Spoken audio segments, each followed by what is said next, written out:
था तो उस सूरत के अंदर भी जिस्म में रिएक्शन की कैफियत पैदा हो जाती है। किसी को डायरिया लगा और अचानक बहुत ज़्यादा उसे लूज मोशन आ जाए, कोई डायलाइज़र रिएक्शन भी हो सकता।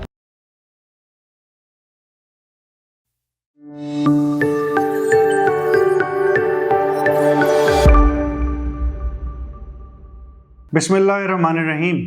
ब्लड प्रेशर डायलिसिस में कम क्यों हो जाता है? ये बड़ा एक फ्रीक्वेंट सवाल है और अक्सर लोगों ने ये हमें कहा हुआ है कि इसके बारे में भी वीडियो बनाएं, तो आज वक्त मिला तो इस पे ही बात करनी है कि ये किन किन कंडीशंस में होता है, और फिर साथ थोड़ा थोड़ा मैं कोशिश करूंगा कि इन कंडीशंस का इलाज उतना जितना आम इंसान को, मरीज को या उसके अटेंडेंट को पता हो, उसको हम डिस्कस कर सकें। वीडियो थोड़ी सी लंबी हो सकती है लेकिन मैं कोशिश करूंगा कि इस चीज़ को मुख्तसर करूं। सबसे पहले अगर किसी इंसान का ब्लड प्रेशर जो सा है वो डायलिसिस करवाते हुए कम हुआ है, तो गौर इस चीज़ पे करना है कि वो डायलिसिस के शुरू वाले हिस्से में कम हुआ है, दरमियान वाले हिस्से में कम हुआ है या लेट वाले हिस्से में कम हुआ है। जो बिल्कुल शुरू वाले हिस्से में कोई डायलिसिस की वजह से बीपी कम होता है, उसकी जो मोटी वजूहात हैं वो कोई डायलाइज़र रिएक्शन भी हो सकता, यानी कि वो ट्यूबिंग है, एक प्लास्टिक की ट्यूबिंग है जिसके अंदर से खून ने दौरान करना है और उसके बाद उसने वापस जिस्म में जाना है। अगर उसके अंदर कोई चीज़ है जो खून को पसंद नहीं आई, या फ़र्ज़ करते हैं कि वो पूरी तरह साफ़ नहीं था, तो उस सूरत के अंदर भी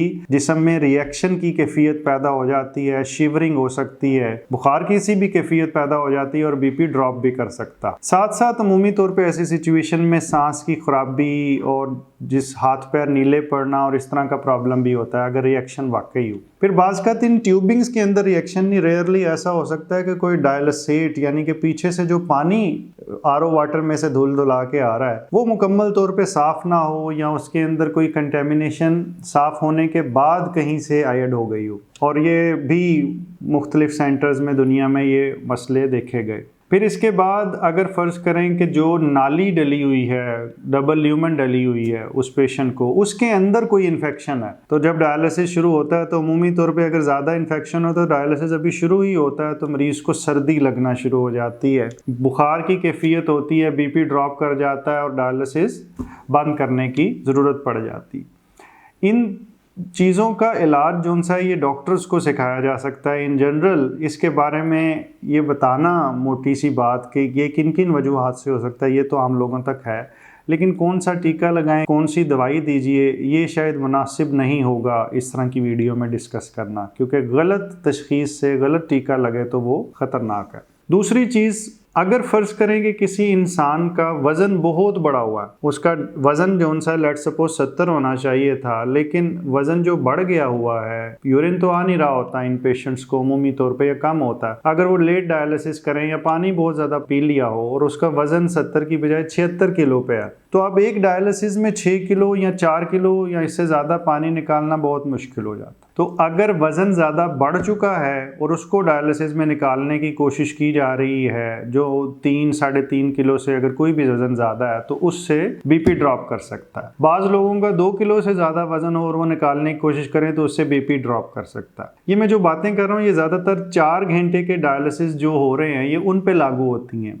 हमारे बाज़ पेरिफेरीज में और कुछ ऐसे शहर हैं जहाँ पे बहुत ज़्यादा डायलिसिस पे प्रेशर है और वहाँ पे 4 घंटे का डायलिसिस सेशन नहीं मिलता, वो 3 घंटे का या 2 घंटे का या 2.5 घंटे का डायलिसिस सेशन कर रहे होते हैं, जो कि एक गलत बात है, ज़्यादती है, बट एक हकीकत है तो इसके बारे में बात करनी चाहिए। उस सूरत के अंदर फ़र्ज़ करें कि अगर 4 किलो निकालना है तो मैं कह रहा हूँ 4 किलो 4 घंटे में भी बहुत ज़्यादा है, लेकिन अगर 4 किलो ही 3 घंटे में निकालने की कोशिश की जाए तो बहुत ज़्यादा अल्ट्रा फिल्ट्रेशन रेट बन जाता है, जिस्म से पानी अचानक ही निकलता है, उसके नतीजे में बीपी ड्रॉप कर सकता।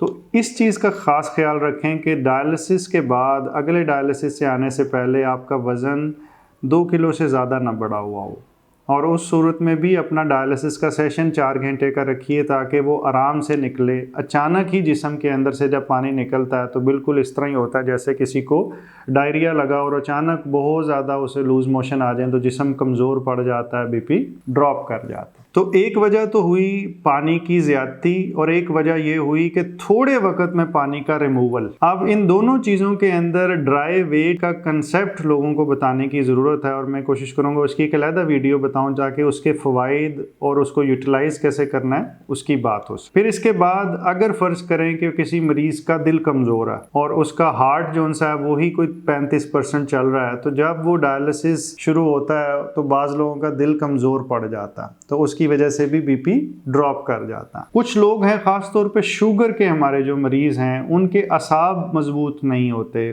उनकी खड़े होने से भी कईयों को चक्कर आ रहे होते हैं। उनमें डायलिसिस में जब जिस्म से ब्लड निकलता है तो बाज़ लोगों को उसकी वजह से भी बीपी कम हो सकता है। ये मैं ज़रूर बता दूं कि ये हर पेशेंट को नहीं होता, लेकिन अगर 100 में से किसी एक मरीज़ को भी होता है तो ये वीडियो उसके लिए है कि जिसको इससे फ़ायदा पहुंच सके। बजाय है कि हम ये समझें कि हर मरीज़ जिसको डायलिसिस होगा उसको ये वाली तकलीफ़ से गुजरना पड़ेगा, ऐसा नहीं है। ये मरीज़ जिसको ये प्रॉब्लम है उसके लिए ये वीडियो फ़ायदा मंद हो सकती। तो दिल का मर्ज़ हो गया, दिल के मर्ज़ की कमज़ोरी हो गई, इसके बाद असाबी कमज़ोरी का भी मैंने जिक्र कर दिया। फिर कुछ ऐसी चीज़ें हैं जो मरीज़ अमूमी तौर पर डायलिसिस के दरमियान कर रहे होते हैं जिससे ये हो सकता है बीपी की कमी। वो क्या है कि अगर वो पेट भर के ज़्यादा खाना खा लेते हैं तो ब्लड की सप्लाई मैदे की तरफ पूल करती है, ये कुदरत का कानून है। फिर खून उस तरफ जाता है और उस खाने को हजम करने की कोशिश करता है, लेकिन इस दौरान में फिर बीपी ड्रॉप कर सकता है। इसलिए पेट भर के खाना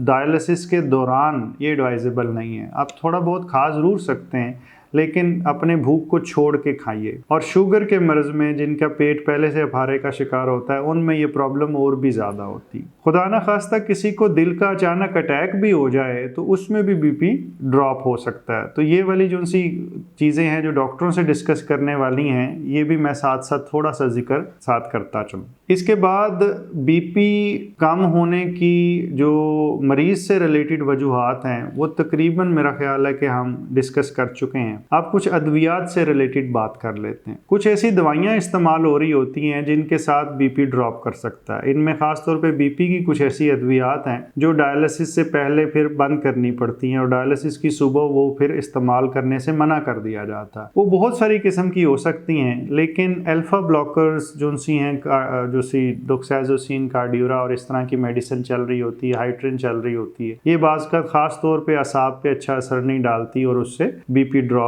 कर सकता है। तो इसको डायलिसिस से पहले अमूमी तौर पे रोक देने के बारे में एडवाइस किया जाता। तो अगर मैं थोड़ा सा समराइज कर सकूं तो ये मामला शुरू हुआ था कि अगर कोई इंसान है और उसका वज़न ज़्यादा हुआ है, उसके जिस्म में पानी ज़्यादा हुआ है, तो उसको निकालने से होगा। दूसरे नंबर पे अगर थोड़े वक्त में पानी निकालने से होगा तो वो भी वज़न जो डायलिसिस के बाद बढ़ा हुआ है उससे आप उसका अंदाज़ा कर सकते हैं। फिर किसी का दिल कमज़ोर है तो उससे हो सकता है, किसी का असाब कमज़ोर है तो उससे हो सकता है, किसी का खाना ज़्यादा खाने का ताल्लुक़ है तो उससे हो सकता है, दवाई के इस्तेमाल से हो सकता है। फिर इसके अलावा हाइपोग्लाइसीमिया यानी कि अगर किसी की शुगर कम हो गई है तो उसकी वजह से भी बीपी जो है वो ड्रॉप कर सकता है।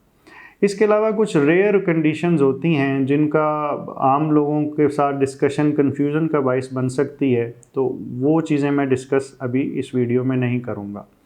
आखिर में एक कॉमन चीज़ जिसका आम लोगों को और फैमिली के लोगों को जो डायलिसिस बाज़ लोगों का अपने घर में मशीन लगाई होती है उनको पता होना चाहिए, वो ये है कि अगर बीपी ड्रॉप हो जाए तो उस सूरत के अंदर फिर डायलिसेट का जो सा हमारा साइकिल चल रहा होता है, जो पंप है, उसे बाज़ बंद करना पड़ता है। बाज़ जो अल्ट्रा फिल्ट्रेशन जो पानी चूस रहा होता है बाज़ उसको बंद करना पड़ता है। इस सिचुएशन में शुगर फ़ौरन चेक करनी होती है, ईसीजी फ़ौरन करवानी होती है और बाज़ कंडीशंस में जो सी टांगों वाली साइड है उसे थोड़ा सा ऊपर कर देना होता है। क्या दवाई देनी है, किसको देनी है, कितनी देनी है, ये आप खुद फैसला करने की बिल्कुल कोशिश ना करें, लेकिन टांगों को ऊपर करने से बीपी ड्रॉप करने की सूरत में इससे किसी को नुकसान नहीं होगा। तो ये इल्म तमाम लोगों को होना चाहिए। मैं उम्मीद करता हूँ कि इस वीडियो से आपको कोई आसानी पैदा होगी। अल्लाह ताला आपको ऐसे किसी भी इम्तहान से बचा के रखे और मुकम्मल ज़िंदगी दे और दूसरों की ज़िंदगी मुकम्मल करने का शर्फ अता करे। बहुत शुक्रिया।